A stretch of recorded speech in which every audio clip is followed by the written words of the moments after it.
संवाद की अगली कड़ी में एक ऐसी विभूति है जिनकी पहचान केवल एक क्षेत्र में नहीं है, वह केवल राजनीतिक क्षेत्र में ही पहचान नहीं रखते, वह सामाजिक क्षेत्र में, धार्मिक क्षेत्र में भी वैसी ही पहचान रखते हैं जैसे राजनीतिक क्षेत्र में रखते हैं। हमारी उद्घोषिका श्वेता जी जब परिचय करा रही थी हमारे साथ मंच पर मौजूद मुकेश नायक जी का, तो ये बात तो ठीक है कि मुकेश नायक जी मात्र 27 साल की उम्र में विधायक बन गए, युवक कांग्रेस के मध्य प्रदेश के सबसे चर्चित प्रदेशाध्यक्ष रहे, चर्चित मंत्री रहे, लोकप्रिय मंत्री रहे।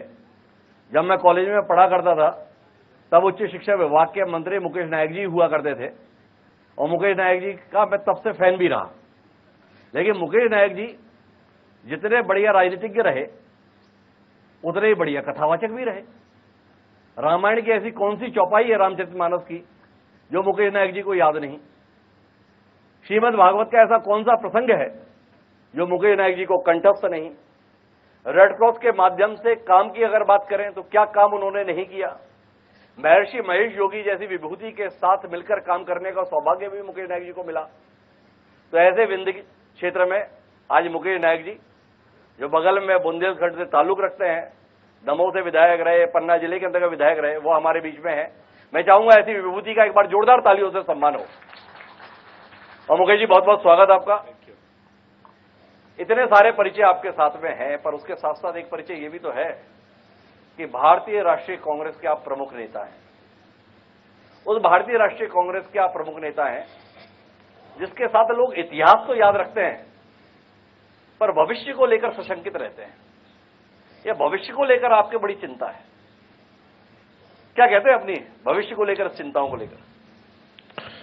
नहीं, हमें ऐसा लगता है ना अतीत में खोया हुआ रहना चाहिए, ना भविष्य के प्रति चिंतित रहना चाहिए, वर्तमान में रहना चाहिए। और मुझे लगता है कि हमारा वर्तमान बहुत अच्छा है। देखिए, जो प्रश्न मूल में है आपके जी, उसका आंसर करना जरूरी है। इस देश में पिछले 30-35 सालों में भूख, गरीबी, अज्ञान और अशिक्षा जैसे सवालों पर बहस बंद हो गई है। एक समय भारत में ऐसा था जब बड़े बड़े ज्ञानी प्रश्न उठाते थे और उससे भी बड़े बड़े ज्ञानवान लोग उसके उत्तर देते थे। आज देश का ये हाल है कि मूर्ख लोग सवाल उठाते हैं और पूरा देश उसमें गुत्थम गुत्थी करता है। देखिए, जो नैरेटिव चेंज करने का ट्रेडिशन है और भूख, गरीबी, अज्ञान और अशिक्षा जैसे गंभीर सवालों पर जो बहस बंद हुई, उसका बुनियादी कारण है कि पिछले 30-35 सालों में भारतीय जनता पार्टी ने अपने एक अलग राम की सृष्टि की है, एक अपने अलग राम को गढ़ लिया है। जी, 2 मिनट लूंगा मैं आपका। ये वो राम है जो शबरी के राम नहीं है, जो केवट के राम नहीं है, जो निषाद राज के राम नहीं है, जो भारतीय संस्कृति, धर्म और परंपरा के राम नहीं है। ये राम पोलराइजेशन और मनोवैज्ञानिक लोगों के बीच में बंटवारे और रेखा खींचने के काम आते हैं। ये आस्थाओं का देश है, विश्वास का देश है, श्रद्धा का देश है। और मैं राम कथा बोलता हूं और इसलिए आप सहज रूप से समझ सकते हैं कि प्रभु राम से मेरा क्या संबंध है। एक प्रसंग है कि जब लंका के रणांगण में दोनों सेनाएं आमने सामने खड़ी हुई और विभीषण ने रावण की असंख्य सैन्य बल को देखा, ऐसा लगा जैसे काले मेघ उन्होंने धरती को और बादलों को ढक लिया हो। ऐसा असंख्य सैन्य बल, बड़े बड़े मायावी विमान, बड़े बड़े राक्षस और उनके बड़े बड़े शस्त्र। और बगल में राम को देखा तो पैर में पादुकाएं नहीं, शरीर में कवच नहीं, आजू बाजू मूक और भावहीन बंदर भालू खड़े हुए।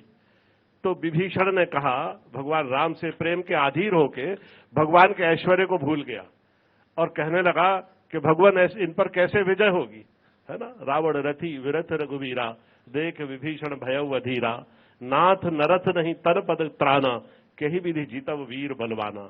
तब भगवान ने उसको उत्तर देते हुए कहा, ध्यान से देखो विभीषण, हमारे पास एक धर्म का रथ है, सौरभ धीरज तेहि रथ चाका, जिसमें शौर्य और धैर्य के पहिए लगे हैं। सत्य शील दृढ़ ध्वजा पताका, जिसमें सत्य और शील की ध्वजाएं लहरा रही हैं। दम विवेक बल परहित घोड़े, जिसमें संयम के, विवेक के और परोपकार के घोड़े जुटे हुए हैं। क्षमा कृपा समता रजु जोरे, जिसमें क्षमा कृपा और समता की लगामें लगी हुई हैं। ध्यान से देखो, जब भगवान ने उसको उपदेश दिया तब उसको अपने निज स्वरूप का ज्ञान हुआ और भगवान के जो ऐश्वर्य को वो भूल गया था उसका बोध हुआ।